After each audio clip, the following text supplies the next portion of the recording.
Shalom. Apa kabarnya hari ini? Sekalipun lagi banyak masalah, kita percaya bahwa kita luar biasa sebab kita punya Tuhan yang luar biasa.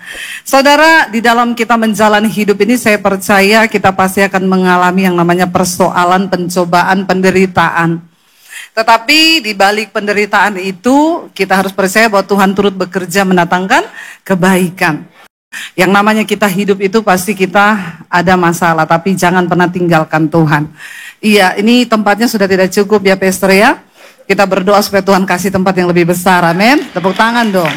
Iya, kita berdoa supaya ya Tuhan beri tempat yang lebih luas. Kasihan banyak di belakang yang tidak mendapat tempat dan harus kembali ke ibadah berikutnya. Baik saudara, kita akan belajar dari kitab Ayub pada hari ini ya. Ayub itu mengalami pencobaan, penderitaan bukan karena dia berdosa. Sebab dengan jelas Alkitab berkata Ayub itu saleh, dia takut akan Allah.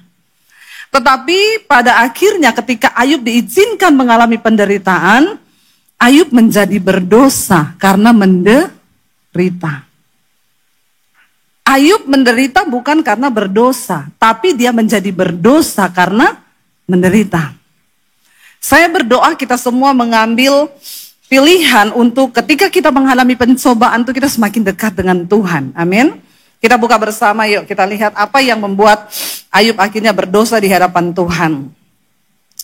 Kita lihat bersama di dalam Ayub pasal yang ke-30 ayat yang ke-15 sampai 31. Saudara, memang tidak mudah. Kita semua tahu ceritanya, dalam waktu yang bersamaan tiba-tiba Ayub mendapat kabar semua hartanya hilang, semua ternaknya dicuri orang. Dalam waktu yang bersamaan tiba-tiba Ayub mendengar anak-anaknya mati. Ya, dalam waktu yang bersamaan tiba-tiba Ayub melihat semua kekayaannya hilang, bahkan dia menderita sakit yang begitu hebat. Karena itu saya percaya juga tidak ada di antara kita hari ini yang mengalami penderitaan yang sehebat Ayub. Makanya gak usah alay lebay. Bilang kanan kirimu, gak usah alay. Merasa kau yang paling menderita. Ya, masih ada yang lebih menderita dari kita. Yuk kita baca bersama. Ayub 30 ayat yang ke-15. Baca 1, 2, 3. Kedahsyatan ditimpakan kepadaku, kemuliaanku diterbangkan seperti oleh angin, dan bahagiaku melayang hilang seperti awan. Oleh sebab itu, jiwaku hancur dalam diriku, hari-hari kesengsaraan mencekam aku. Pada waktu malam tulang-tulangku seperti digerogoti, dan rasa nyeri yang menusuk tak kunjung berhenti. Saudara, ada di antara saudara yang kalau malam mau tidur rasa sakit tulang, mungkin karena rematik atau karena asam urat, ada? Yang asam urat nggak usah angkat tangan, bertobat saja. Jaga itu makanan, nggak usah makan yang terlalu berlemak-lemak ya. Tapi itu kan rasanya menyiksa ya saudara. Mau tidur nggak bisa tidur karena sakit. Sakit tulang, sakit sendi. Saya beberapa bulan lalu tangan saya ini tiba-tiba nggak bisa diangkat, nggak bisa digerakkan, sakit. Karena saya khotbah 5 kali hari itu. Dan saya kebiasaan kalau pegang mic itu sebelah kiri terus. Nah hari itu khotbah 5 kali, besoknya saya naik mobil ke Bandungan. Mungkin salah tidur atau apa, nggak bisa diangkat. Kalau mau tidur malam, nyut-nyut nyeri saudara. Tapi saya mengingat, saya tidak seperti Ayub. Jadi saya masih lebih bersyukur. Ayub tuh semua tulang-tulangnya sakit. Kita tulang sakit tapi masih ada duit, bersyukur enggak? Kok ada yang langsung bener itu sopo ya? Kita ini tulang sakit tapi keluarga masih utuh. Ayub tulang sakit, uang enggak ada.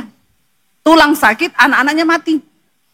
Jadi enggak usah terlalu merasa paling menderita, paling korban, paling tertekan. Masih ada yang lebih menderita.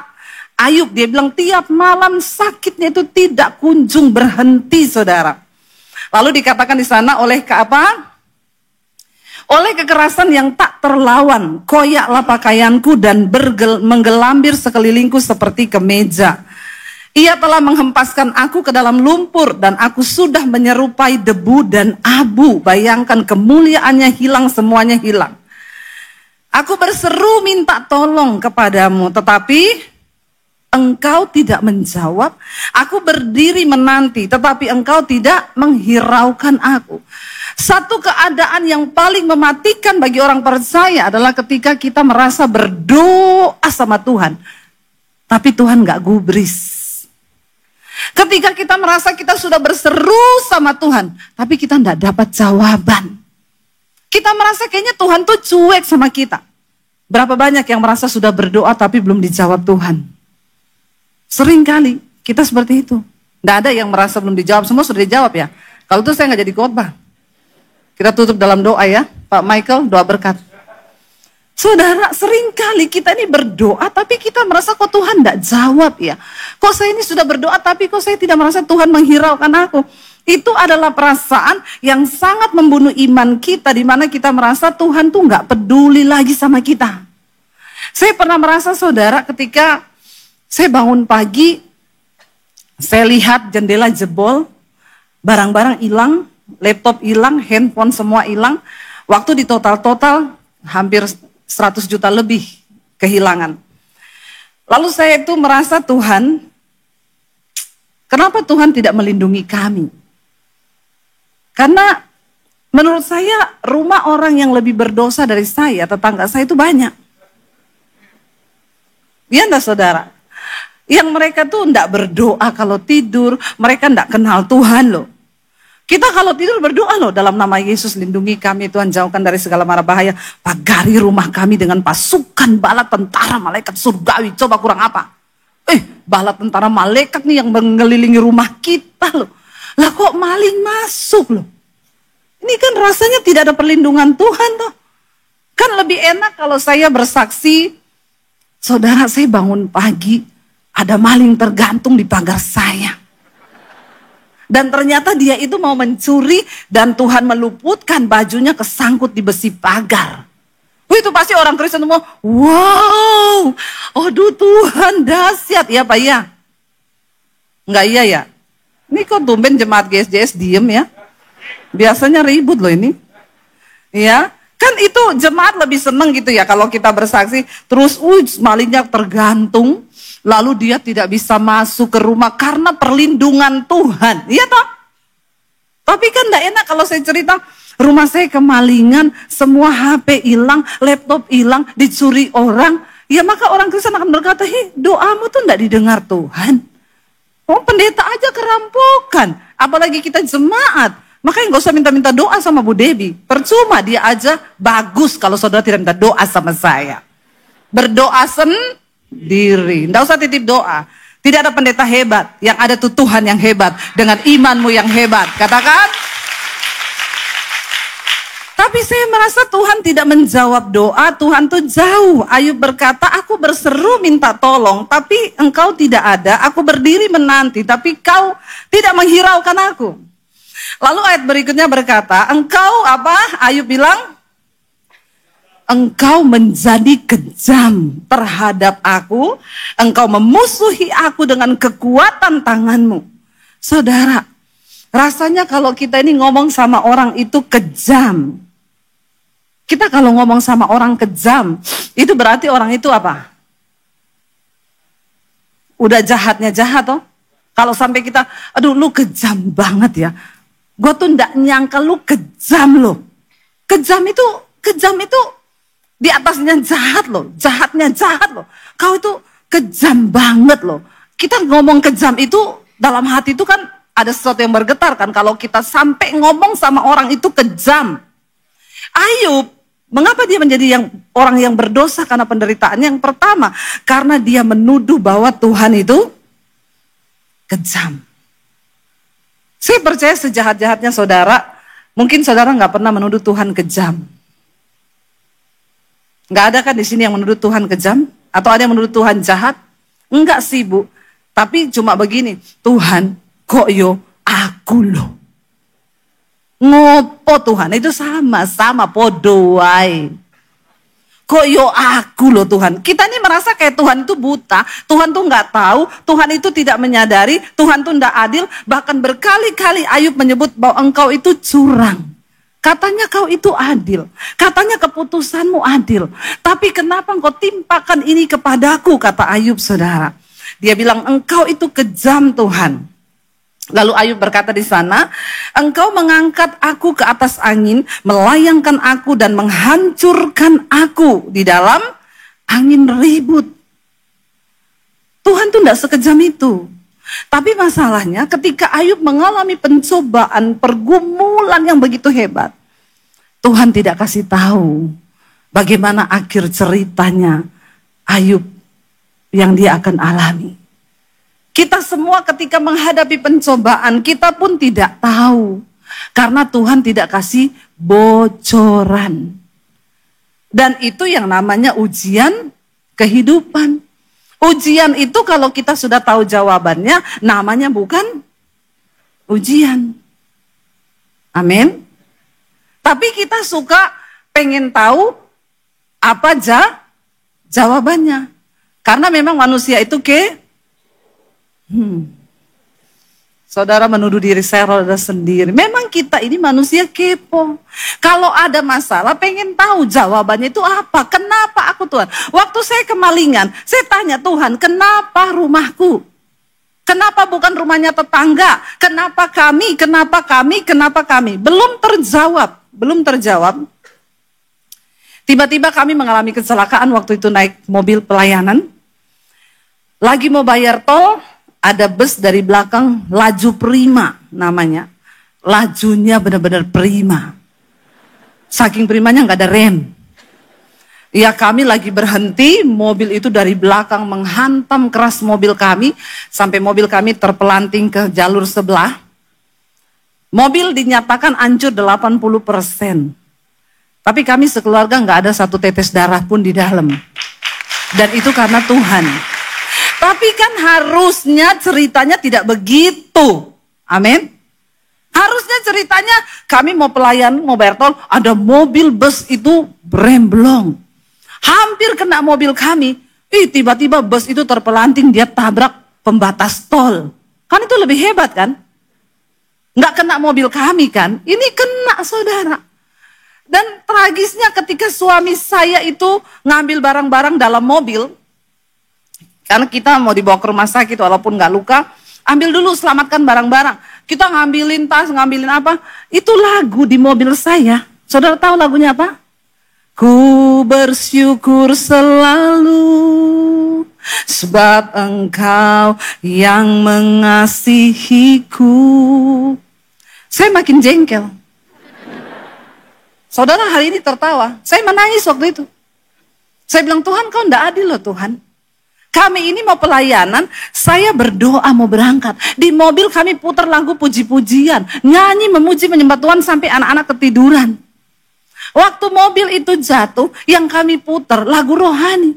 Kecuali waktu kami ambil barang lagunya, begini, lihat-lihat bodiku yang seksi. Mungkin wajar kami kecelakaan karena lagunya begitu, iya enggak saudara? Tapi ini lagu rohani, coba kurang rohani apa? Itu malaikat di mana?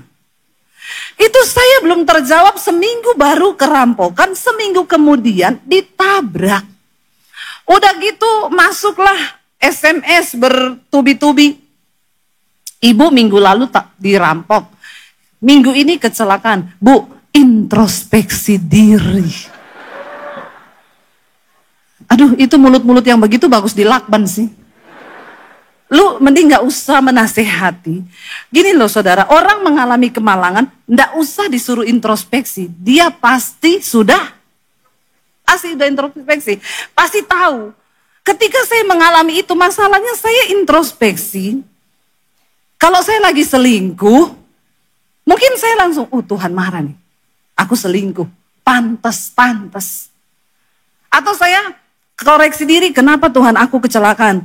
Lalu Roh Kudus ngomong, kau utang belum kau bayar. Nah yang utang-utang ini harus bayar loh ya. Itu kan saya langsung tahu, saya ini berdosa makanya Tuhan marah. Saya mencoba introspeksi diri, saya tidak menemukan saya ini salah apa. Kenapa Tuhan, kenapa? Dan itu perasaan yang paling membunuh karena saya merasa Tuhan memusuhi saya. Dan Ayub bilang, engkau memusuhi aku. Kenapa engkau berbalik melawan aku? Itu berat saudara, tidak gampang. Keluarga saya WA introspeksi diri. Kok bertubi-tubi kemalangan yang kamu alami? Saya cuma bisa mengelus dada. Dari pihak asuransi, mobil kami tidak ditanggung karena memang masih kredit, belum lunas, dibalikin 4 juta saja. Tapi Tuhan buka jalan, akhirnya kami bisa ambil mobil baru. Ibu yang WA saya introspeksi diri mendengar kami beli mobil baru, dia bilang, oh Bu Debi, ternyata ibu tabrakan karena Tuhan mau ganti mobil baru ya. Saya bilang, ibu mau ganti Mercy Bu? Saya doakan ibu masuk di bawah kontainer. Kok otakmu picik ya? Kau pikir Tuhan itu memproses hanya semudah itu untuk mau ganti mobil, terus kecelakaan sebegitu hebatnya, terus kau bilang, oh karena Tuhan mau ganti mobil ya, makanya saya balas, ibu mau ganti Mercy terbaru Bu, saya doain. Saudara, kita ini mengalami persoalan masalah yang kita bahkan tidak tahu, tapi saya mencoba bertanya, kenapa Tuhan, kenapa aku, kenapa, dan bukan dia. Ayub mencoba bertanya, kita lihat, kenapa Ayub akhirnya menjadi berdosa saudara. Ayub merasa dirinya itu benar di hadapan Tuhan. Dia merasa bahwa Tuhanlah yang salah memutuskan semua itu. Ayub 23 ayat 1-3 kita baca bersama. Tetapi Ayub menjawab, ya dikatakan di sana apa? Sekarang kata Ayub apa saudara baca bersama? Sekarang ini keluh kesahku menjadi pemberontakan, tangannya itu menekan aku sehingga aku mengadu. Semoga aku tahu mendapatkan dia dan boleh datang ke tempat ia bersemayam.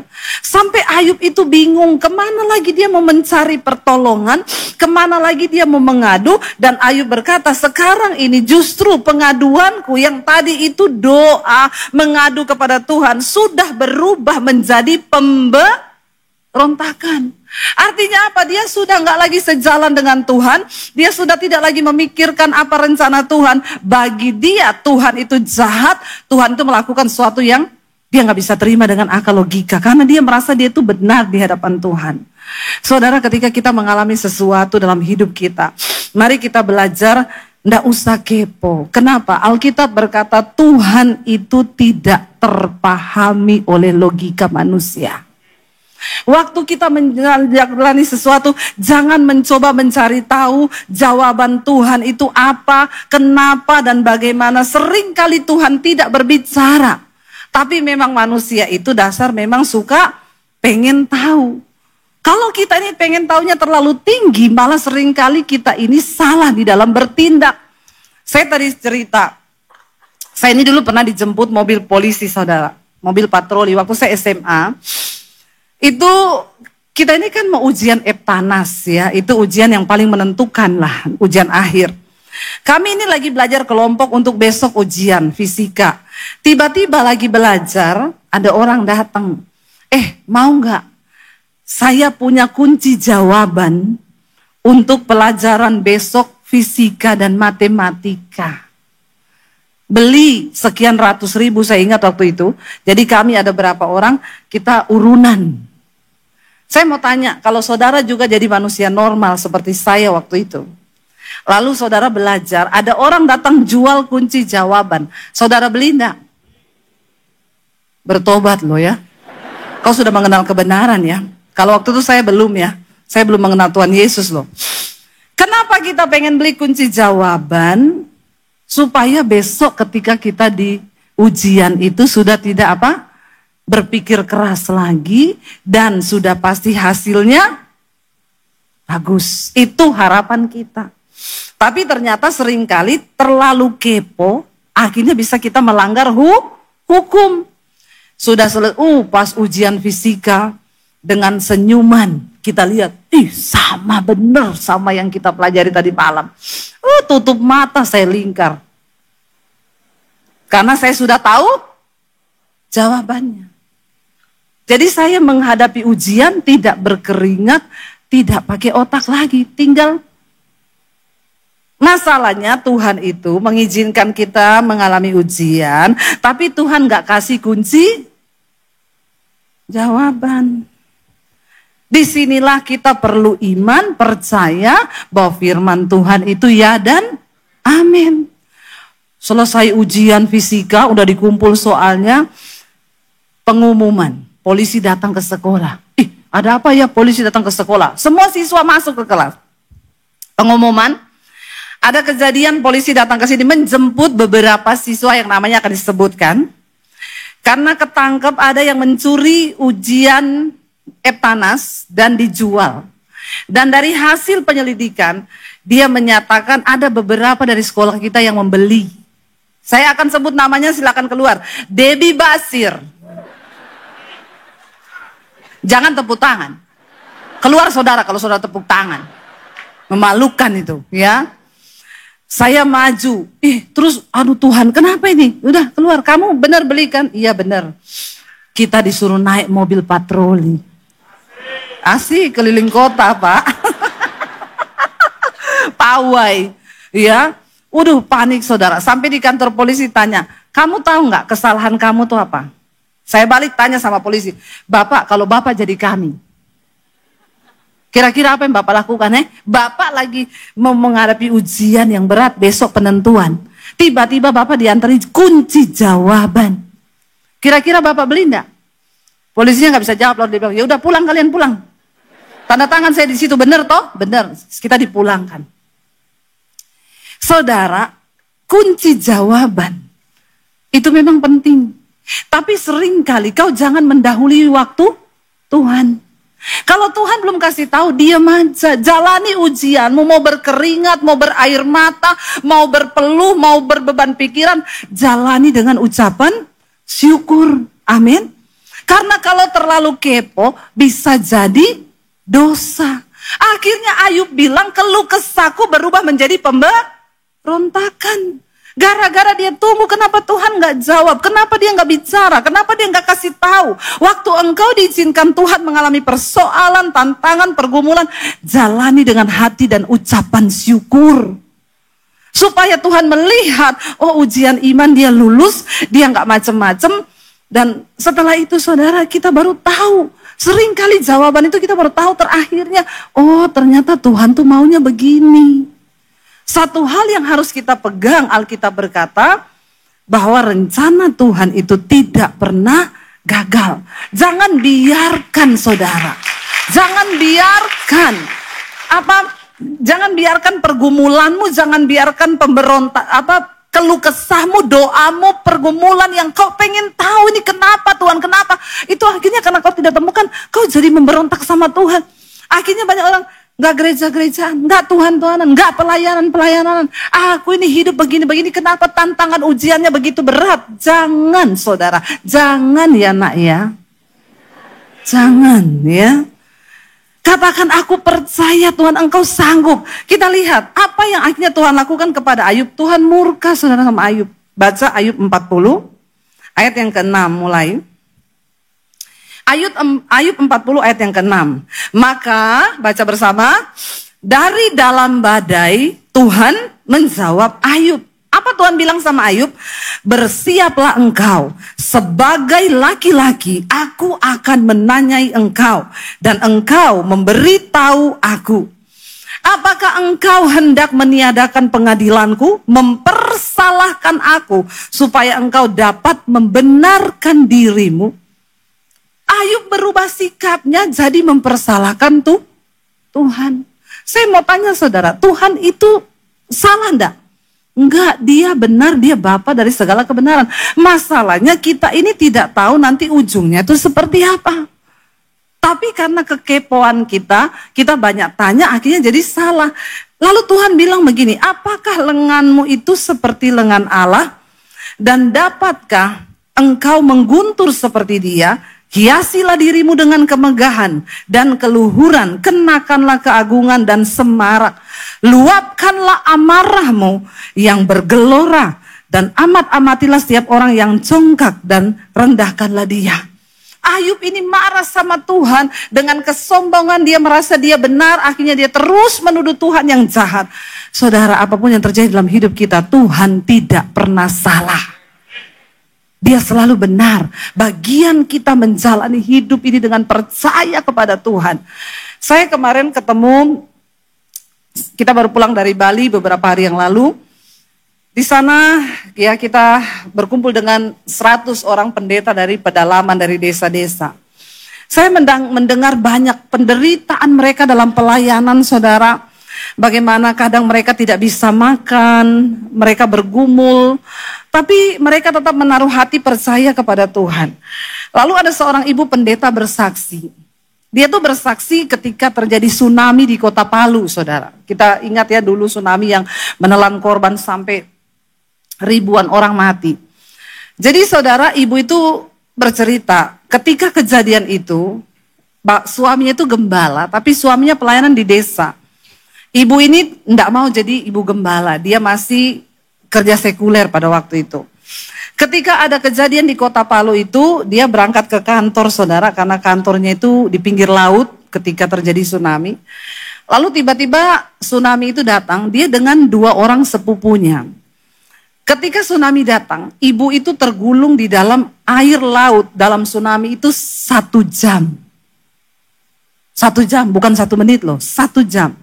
Kita sekarang mendengar banyak berita-berita tentang akan ada tsunami. Jangan takut, kalau belum waktunya kau mati, kau tidak akan mati. Gak usah takut berlebihan, tapi kalau sudah waktunya mati, mending siap-siap, amin. Loh benar, kita mau apa yang kita bisa lakukan? Tidak ada yang bisa kita lakukan. Sebaiknya kita merendahkan diri, bertobat, akui dosa kita dan tinggalkan semua dosa itu. Dia cerita, ibu tahu tsunami yang pertama datang, saya tergulung masuk dalam ombak besar itu. Lalu 1 jam di dalam air terjadi komunikasi dia dengan Tuhan. Waktu dalam air dia keminum air begitu banyak, dia bilang, Tuhan aku mati. Dia protes dalam air, dia bilang, kenapa aku Tuhan? Suamiku pendeta, aku masih punya anak kecil, kenapa aku mati sekarang di tsunami ini? Kenapa kau tidak luputkan? Dia bilang, ibu saya dengar Tuhan tuh ngomong begini. Anakmu, suamimu, semua yang kau miliki, itu milikku, bukan milikmu. Jadi berhentilah berpikir bahwa itu milikmu. Dia kan takut mati, nanti kalau saya mati, anak saya siapa yang urus, suamiku, terus suamiku hamba Tuhan. Terus Tuhan tuh bilang gini, jangan pernah engkau mengandalkan apapun yang kau miliki di dunia. Karena kau lihat sekarang, ketika ini terjadi, siapa yang menolongmu? Walaupun kau kaya, uangmu bisa lakukan sesuatu. Sekarang kau dalam air. Ya, sekarang kau tidak bisa apa-apa. Lalu Tuhan tuh ngomong sama dia begini. Yang ketiga, belajar berserah kepadaku. Serahkan hidupmu sungguh-sungguh kepadaku. Lalu dia bilang, di dalam air itu, Bu, saya bilang, Tuhan, aku berserah. Aku tidak bertanya kenapa aku yang mengalami ini. Aku tidak akan berpikir lagi anakku, suamiku itu mereka milikmu. Yang ketiga, aku tidak akan mengandalkan siapapun. Aku berserah kepadamu hidupku.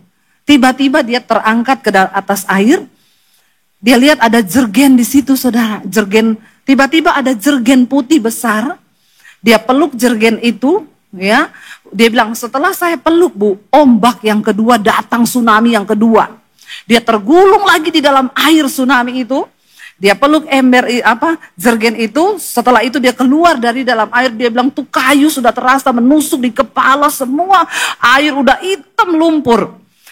Setelah dia keluar dia lihat ada kayu. Kayu itu bentuknya huruf Y. Ya, dia bilang saya kok diingatkan Y itu Tuhan Yesus. Dia berusaha meraih kayu sebatang pohon itu. Dia peluk pohon itu karena jergennya sudah terlepas, saudara.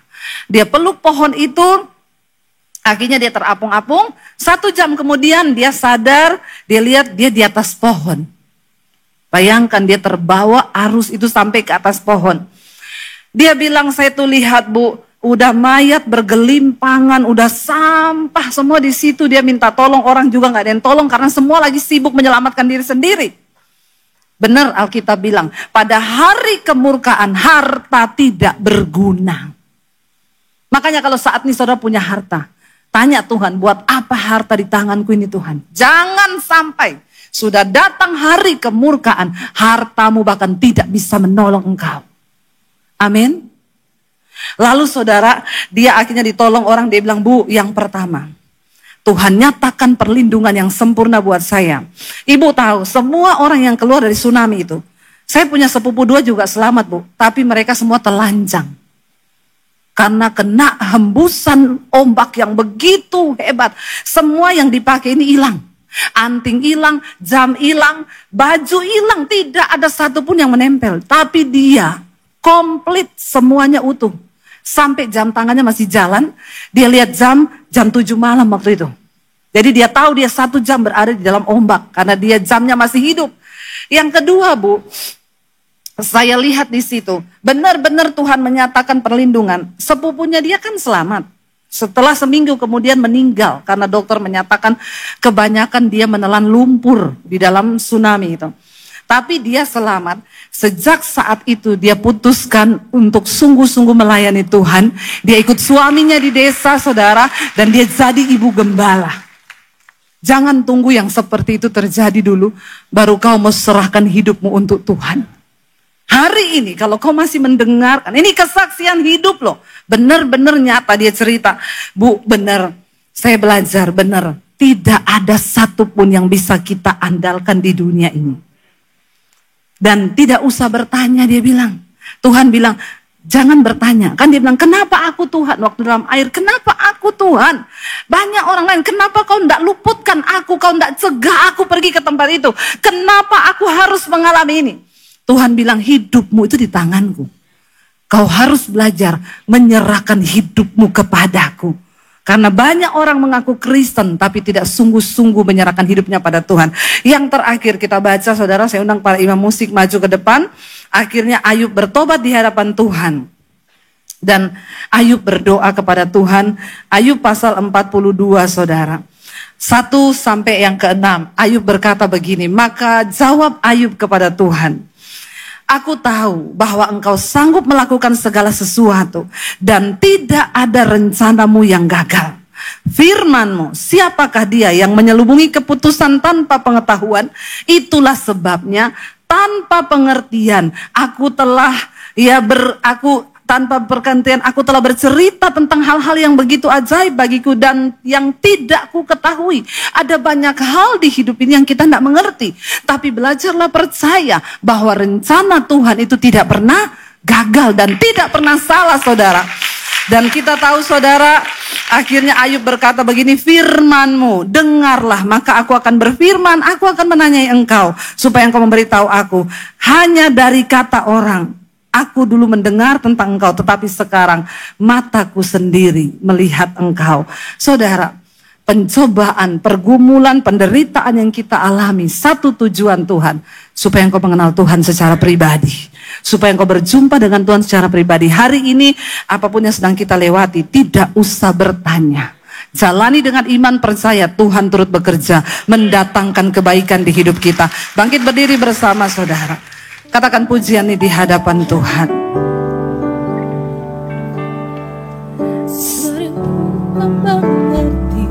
Hamba berdoa Tuhan bagi setiap umat-Mu, anak-anak-Mu, jemaat-Mu.